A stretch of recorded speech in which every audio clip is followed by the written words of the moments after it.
Continental. Ustedes escuchan Huancavilca 830 MLH, grande de la información. Saludamos aquí en los estudios al señor economista José Gabriel Castillo, economista de profesión, y ahora montado en ese caballo, como se dice, de ejercer todo lo concerniente a lo que se denomina la política económica del régimen, porque él es el viceministro de Economía. Entonces tiene que ver con qué se va a ejecutar dentro de lo que se llama o se denomina el plan de desarrollo para los 5 años, o cuatrienal, pero los 4 años, que ya fue presentado por las Semplades. Ese es un documento indudablemente importantísimo, orientador, y el Ministerio de Economía hace su parte. Y precisamente lo hemos invitado, José Gabriel, para que nos informe, y particularmente a nuestros oyentes, a dónde o cuál es la hoja de ruta en la política económica del régimen. Bienvenido. Bueno, muchas gracias. Y gracias por estar con Clever, nosotros. un gusto estar aquí con ustedes en Radio Huancavilca. Bueno, la política económica del gobierno se ha plasmado, digamos, en dos instrumentos fundamentales. El primero es el Plan Nacional de Desarrollo, al que hace mención, presentado ya por la Secretaría de Planificación. Digamos, los otros dos instrumentos desde el punto de vista fiscal son el presupuesto general del Estado. Ustedes habrán escuchado en estos días. Esa es la herramienta. Ya es la herramienta, ¿no es cierto? Está, digamos, ha pasado por la Asamblea la proforma del próximo año, y también forma parte este plan plurianual, ¿no es cierto?, de 4 años, que contiene un poco el horizonte de la gestión pública. Hay algunos elementos ahí interesantes para ir informando a la ciudadanía, ¿no es cierto? Cuando ya ha entrado en vigencia la Ley de Desarrollo Económico, que está vigente en este momento, ha sido publicada ya en el registro oficial, esto permite tener un horizonte de una política activa, digamos, ¿no es cierto? Activa desde el punto de vista de que entra en vigencia este proyecto de ley. Esto va a permitir que el Estado tenga recursos frescos, ¿no es cierto?, que vienen de dos fuentes, de una fuente temporal, que son estas contribuciones patrimoniales que se hacen a personas y empresas, y de una fuente permanente, que son los cambios que se han hecho en el impuesto a la renta y en algunos otros impuestos, que no hay que perder de vista que esta reforma, contrario a lo que se dice por ahí vulgarmente, ¿no es cierto?, no es una reforma impuestera, al contrario, es una reforma que recoge, ¿no es cierto?, por ejemplo, para el sector productivo, importantes beneficios. Entonces, esto nos permite planificar en términos de una política fiscal activa, ¿no es cierto?, con recursos frescos, que va a permitir que el Estado pueda ir cumpliendo su rol de reactivación económica de una forma paulatina, sostenible, ordenada, ¿no es cierto?, razonable en términos de lo que se necesita. Yo creo que este país ha entendido con experiencias duras lo dramático que puede ser implementar políticas de shock, ¿no es cierto? Así que este gobierno ha asumido un rol muy responsable en ese sentido, y en eso estamos trabajando. Y en ese orden, ¿no?, ¿dónde está apuntando se puede decir, con más intensidad la política económica del gobierno del señor Guillermo Lasso? ¿Será a los sectores energéticos, por ejemplo, o también va a atender o está atendiendo al sector agropecuario, por ejemplo, que acá siempre estamos escuchando a los agricultores, a los actores del sector agropecuario, y que de alguna forma también estos actores propugnan ya evolucionar con una situación que se llama el valor agregado, o sea, de agroindustriales, exactamente. Entonces, repito, porque acá, como usted lo conoce perfectamente bien, está todo ahí, están las ideas, están las ganas, pero falta, como dicen a la sierra del Cusqui, el dinero, el efectivo, los recursos monetarios. Pero, ¿cómo estamos ahí? Bueno, como yo decía, esta reforma tiene importantes mensajes.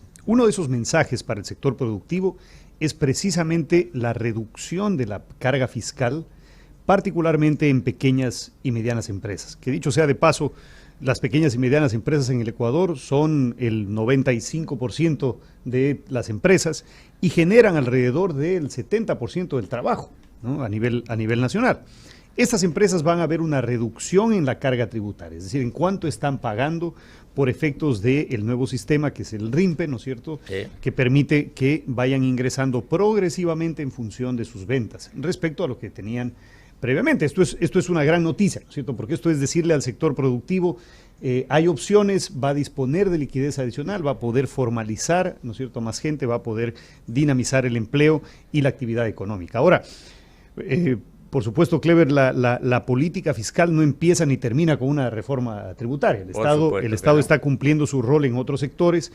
Los sectores estratégicos son fundamentales. Este proyecto de ley de desarrollo económico incluyó reformas a la ley de hidrocarburos también, precisamente intentando dinamizar el mercado de hidrocarburos, permitir que tengamos un combustible de mayor calidad, ¿no es cierto?, a mejores precios, en un esquema competitivo. Esto es importante. Hay múltiples reformas que tienen que irse haciendo en esa línea. La idea es que tengamos un horizonte de finanzas públicas, ¿no es cierto?, que sea lo suficientemente estable como para reducir la incertidumbre que tiene cualquier inversionista, ¿no es cierto? Si uno, pensemos un poco lo que pasó con el riesgo país cuando este gobierno, ¿no es cierto?, entró en funciones. El riesgo país cayó 400 puntos, ¿no es cierto?, en un día. Es decir, esto es el riesgo político que tiene el país. Ahora resta hacer estas reformas, que son reformas estructurales, que permitan precisamente dinamizar la economía, ¿no es cierto?, reactivarla luego de una dura pandemia, tener un horizonte de finanzas públicas en donde el Estado está claro que va a cumplir sus compromisos, no solamente con multilaterales, sino también con proveedores internos, ¿no es cierto?, con actores internos, y esto permite reducir esos riesgos, reducir esa incertidumbre para que, entre otras cosas, bajen tasas de interés, ¿no es cierto?, la inversión se dinamice, etcétera, etcétera. Ahora, por supuesto, esto requiere del concierto de los actores privados. Es importante confiar en su país, invertir en su país, y esto se puede hacer teniendo un gobierno, ¿no es cierto?, que muestra transparencia y buena gestión. 7 de la mañana, 51 minutos en Huancavelica 830M, dialogando aquí con el economista José Gabriel Castillo, viceministro de Economía. Y hablando de de cumplimiento, ¿no?, de ofrecimientos de campaña por parte del ahora presidente Guillermo Lasso, hay dos expectativas enormes, ¿no?, para ahora los primeros días de enero. Primero, se conoce que hay 2.000 millones de dólares para entregar en condición o en concepto de crédito a 30 años y al 1%. ¿Ya? Y la otra es el incremento al salario básico de hasta $25. Esos son ofrecimientos de campaña, y la ciudadanía, los ecuatorianos, los que están incorporados a la relación de dependencia, respectivas actividades productivas, lo están esperando. ¿Cómo estamos ahí en la vida real? Bueno, en el primer tema, ¿no es cierto?, estos créditos de 1% a 30 años, este crédito a 1.30, que es un producto que fue parte de la promesa de campaña. Estamos trabajando ya en esto, de tal forma que para el mes de enero tengamos ya claridad en el diseño del producto y en la vigencia a través de Banecuador, ¿no es cierto?, que será la institución que asuma este rol. Este proceso tiene que hacerse por etapas, ¿no es cierto? Esto no es que se puede abrir, ¿no es cierto?, un hueco en la banca pública. Necesitamos ir incorporando al sector productivo, ¿no es cierto?, cumpliendo requisitos mínimos, pero que permitan ciertamente dinamizar particularmente al sector agrícola, ¿no? Yo creo que será un gran beneficiario de este proceso. Ahora, evidentemente, para obtener ese tipo de productos se necesita que el Estado esté en capacidad de respaldarlo, ¿no? Entonces, este es un primer elemento. Del tema del salario básico, efectivamente ha sido una promesa de campaña que en el periodo presidencial se incremente en $500. Ha habido mucha discusión respecto de si eso significa que linealmente va a crecer 25 cada año, ¿no es cierto? Y entonces el compromiso de campaña pasó de ser 500 a 25 cada año prácticamente. Y no es así, ¿no es cierto? La idea es que la economía pueda reactivarse también y esto permita precisamente a través de mejoras en productividad, ¿no es cierto?, de los trabajadores y de las empresas, permita hacer estos ajustes, ¿no es cierto?, paulatinamente en el tiempo. Ahora, efectivamente, estamos todavía en un proceso en el cual empleadores y empleados están en la conversación, ¿no es cierto? Hay un Consejo Nacional de Salarios que es un poco la instancia en donde empleadores y empleados discuten sobre intentar llegar a un acuerdo. Si no hay un acuerdo sobre el tema de ajuste, hay herramientas que están explícitas en la ley, ¿no es cierto?, en donde se toman elementos como la inflación, el crecimiento económico, la informalidad, que forman parte de este análisis, de tal forma que digamos, a finales de este año tengamos un pronunciamiento oficial si las partes no se han puesto de acuerdo. Por supuesto, siempre la expectativa es que haya un acuerdo entre empleadores y empleados. Ha sucedido, no es... digamos, no es pedir Huachalá, como dicen en el norte, ¿no es cierto?, por esta gran hacienda que había, que era infinita. La idea es justamente que haya esa posibilidad, que haya ese diálogo, que se genere esa conversación para que ambos actores estén claros de cuáles son los riesgos, porque asimismo cumplir esos compromisos tiene costos importantes, ¿no es cierto? Tiene costos en el sector productivo, tiene costos en la generación de empleo, así que es importante que ese balance, ¿no es cierto?, lo vayan asimilando también los actores. Y a sus funciones le corresponden, José Gabriel, no fijar, pero sí, podríamos decir el término fijar, el crecimiento económico, el PIB.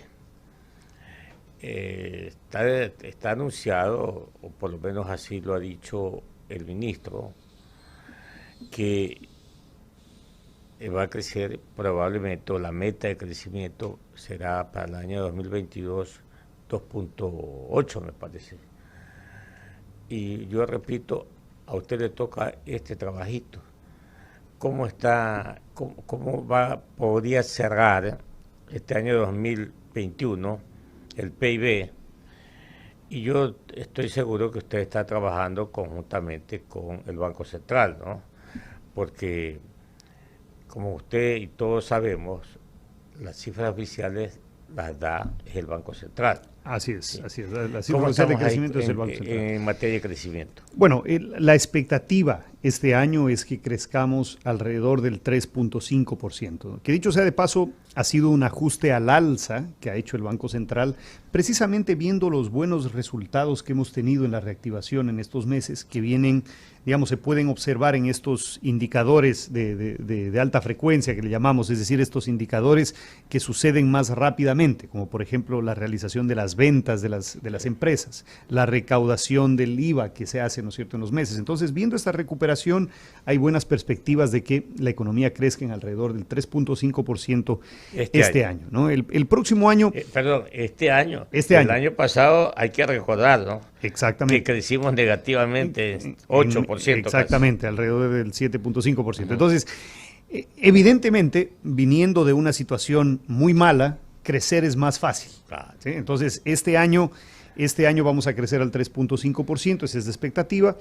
El próximo año se desacelera un poco la economía en ese sentido. ¿Por qué? Porque venimos de una mejor situación, es decir, ya estamos comparando 2022 con 2021, que es un año en donde ya se recupera la economía respecto del año de pandemia. Entonces, se desacelera en ese sentido un poco. También hay que tomar en cuenta, porque se hacen estas comparaciones regionales, ¿no es cierto? Se dice que el Ecuador, pues, es uno de los países que más lentamente se recupera en la región. Bueno, tenemos que recordar que Ecuador también es uno de los países que mayores restricciones de política económica ha tenido. Es decir, otros países han tenido ahorro fiscal que les ha permitido durante la pandemia sostener, ¿no es cierto?, condiciones básicas en el sector productivo.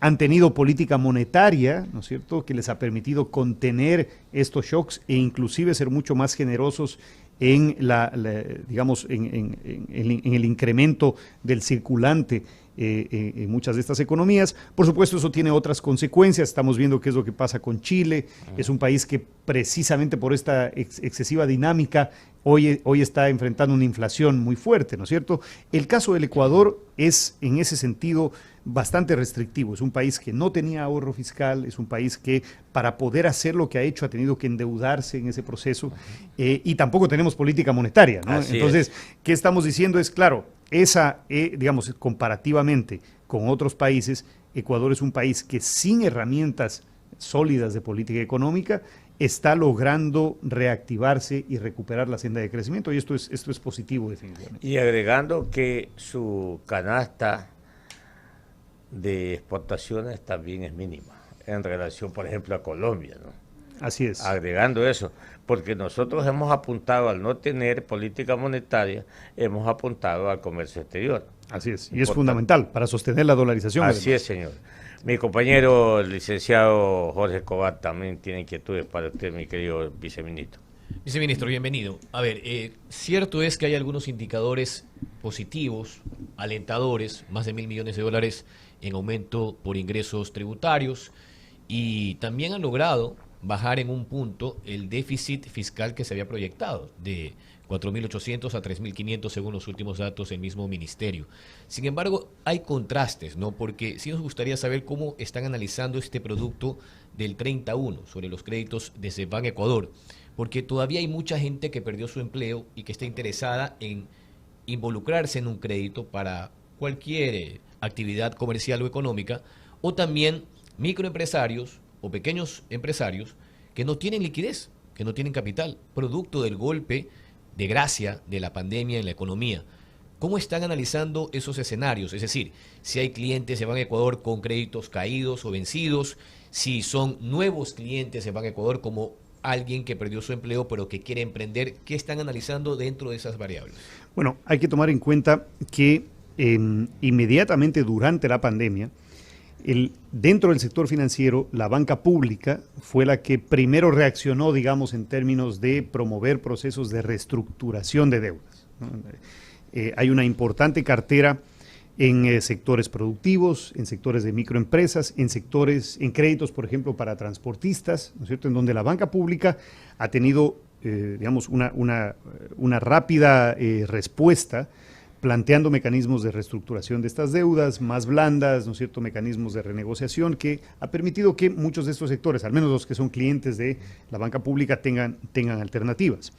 En ese sentido, la banca pública sigue trabajando, es decir, recordemos también que dentro de este proyecto de Ley de Desarrollo Económico se ha propuesto que Ban Ecuador y CFN, ¿no es cierto?, pasen a ser una sola institución, ¿no es cierto?, el Banco Ecuatoriano de Desarrollo, y esto permita tener mayor claridad no solamente en las cifras de estas instituciones, sino en la gestión que hacen, ¿no es cierto?, para banca productiva, inclusive también en el tema de diseño de productos específicos para el sector exportador, ¿no es cierto? Entonces, la banca pública viene trabajando en esto sistemáticamente. Por supuesto, no es sencillo, ¿no? Los indicadores de la banca en general han visto un deterioro drástico a partir de la pandemia, lo que es obvio, ¿no es cierto? Hay muchos créditos que tenían categoría A, ¿no es cierto?, y que pasan a ser calificados con categoría C o D porque, dada la pandemia, en ese sector productivo no hubo capacidad de respuesta.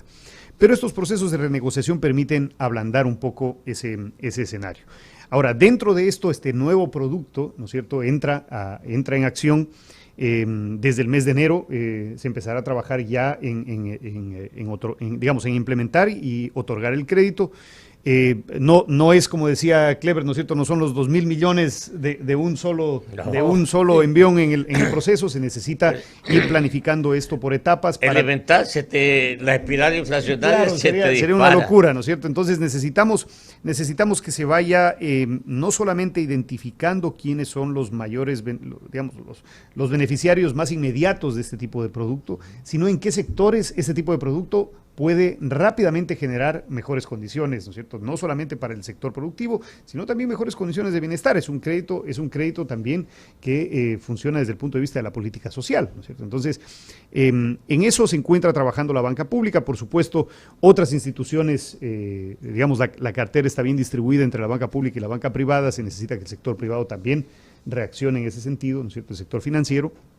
de tal forma que logremos tener un proceso de reactivación con tasas, con costos financieros más competitivos, ¿no es cierto? Y nos dé un mejor horizonte de reactivación productiva. Ahora, en materia de hidrocarburos, sabemos que se están exonerando algunos tributos para la importación de derivados. Hace poco se han firmado contratos con 5 compañías que van a ejecutar aquello, esto que ya está en vigencia desde un decreto ejecutivo que se firmó en el gobierno de Lenín Moreno, el 1158, pero ahora se ha agregado esta exoneración de tributos. Aparte del IVA, ¿qué otros tributos estarían exonerados? Porque al final lo que se busca es más competitividad en el precio de los derivados. Hoy sí, están congelados los precios de eco y extra, pero la super está liberalizada. Esto entendemos que al generar el incentivo de la exoneración tributaria debería de provocar una estabilización en los precios desde las multinacionales que hoy tienen 3.50 y hasta 3.55 el galón de la super versus lo que pasa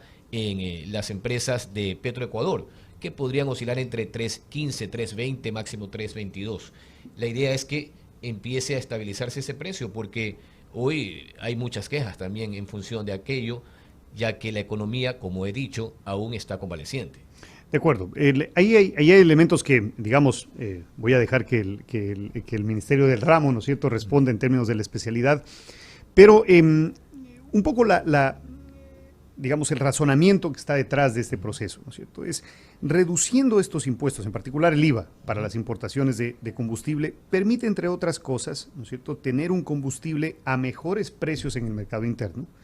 Permite también que estas compañías que entran a hacer importación, que actualmente van a rentar la infraestructura pública para poder, una tarifa. Exactamente, ¿no es cierto?, haya una tarifa, sea una tarifa razonable, que permita que este producto, a través de estas compañías, ¿no es cierto?, que van a importar el combustible, tengan no solamente un combustible a mejores precios, sino un mejor combustible. Es decir, que podamos ir avanzando hacia tener un combustible de mejor calidad para cumplir también objetivos ambientales, que esto forma parte de agendas transversales y en las cuales el gobierno ecuatoriano, por ejemplo, en la COP26 que pasó recientemente, ¿no es cierto?, ha planteado también metas concretas. Entonces, esa es un poco la lógica. Ahora, paralelamente a este proceso, ¿no es cierto?, se necesita también ir identificando espacios de eficiencia, por ejemplo, en los temas de producción nacional de combustibles, ¿no es cierto?, que está vigente. Se necesita mejorar el tema de información, de los canales de información a nivel nacional para poder identificar los usuarios, ¿no es cierto?, y esto en el tiempo que nos permita hacer, entre otras cosas, por ejemplo, plantear esquemas de focalización, ¿no es cierto?, de los subsidios a los combustibles. Actualmente están congelados, ¿sí? Esto nos da un periodo, digamos, un periodo de estabilidad mientras otras cosas suceden, pero necesitamos continuar trabajando en identificar esas estrategias para poder implementarlas el momento que sea necesario, ¿no? Y en eso, digamos, esta es un poco la lógica o el razonamiento detrás de esto. Elementos específicos del tema de hidrocarburos, yo creo que el Ministerio del Ramo estará en mejor condición de informarlos, ¿no? Estamos con José Gabriel Castillo, él es viceministro de Economía, en torno a los beneficios y los cambios que se han dado en materia tributaria y también en otras leyes como la de hidrocarburos. En la línea del empleo, que sin duda es parte también de la oferta principal del gobierno de Guillermo Lasso, esta nueva estructura tributaria genera incentivos para nuevas inversiones.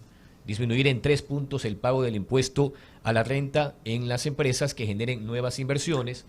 Y con ello, tras la cifra que ha dado el mismo presidente, un poco más de 240.000 plazas de empleo creadas en estos primeros 7 meses de gobierno, ¿cuál es la expectativa para el próximo año con estos nuevos insumos en materia de incentivos tributarios para nuevas inversiones? Bueno, hay que tomar en cuenta que esta ley lo que hace en ese sentido es racionalizar beneficios tributarios que estaban vigentes, pero que han demostrado no ser efectivos, y esto para ponerlo en plano. Habían incentivos tributarios en donde para nuevos contratos de inversión, por ejemplo, se exoneraba del pago del impuesto a la renta por 15 años, ¿no es cierto?, para nuevas inversiones. En la práctica, ¿no es cierto?, ¿qué es lo que sucede? La inversión no va necesariamente a un país porque le da impuesto cero, ¿no es cierto? La inversión va a un país que muestra un buen horizonte, que muestra estabilidad, ¿no es cierto?, en términos de la jurídica y tributaria, ¿no es cierto?, que muestra una institucionalidad que le permite trabajar, ¿no es cierto? Eso es básicamente lo que busca una inversión y como ya había dicho en algún otro medio, la inversión que importa, porque esto también hay que verlo, ¿no es cierto? Hay inversiones que generan encadenamientos productivos y que por lo tanto generan mucho empleo en ese proceso. Esa es la inversión que queremos promover. No quiere decir que otro tipo de inversiones no sean necesarios, no sean positivos, pero definitivamente aquella inversión que va al sector real, que es capaz de generar encadenamientos, que es capaz de generar empleo, es el tipo de inversión que estamos buscando. Lo que hace esta ley es presentar justamente ese horizonte. Es decir, en este momento las reglas están claras, ¿sí? Las nuevas inversiones tendrán este beneficio del 3% del impuesto a la renta. Además, se facilita mucho el proceso de registro y obtención de estos beneficios. En el pasado, el Ministerio de Economía y Finanzas se convirtió en un cuello de botella respecto a esto porque se necesita un dictamen de finanzas cada vez que hay un impacto fiscal, ¿no es cierto? Entonces, acaba el Ministerio de Economía y Finanzas convirtiéndose en un cuello de botella donde muchas empresas intentan promover este mecanismo, pero Finanzas tiene que ir evaluando ese proceso. En este momento, todo ese tema se ha vuelto más expedito con la vigencia de la ley y la expectativa es que el 2022 sea este año de reactivación, es decir, que con una ley vigente, con un gobierno que está trabajando mucho en la transparencia y en la institucionalidad, que ha demostrado además, digamos, no caer en estas tentaciones de negociación que pueden perjudicar la gestión pública, la inversión pueda reactivarse, ¿no es cierto?, y a través de esto el empleo, ¿no?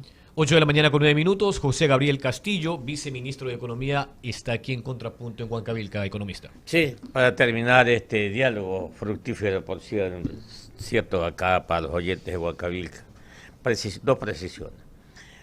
La primera es, ya está terminado el proyecto de ley de inversiones que se va a enviar a la Asamblea Nacional.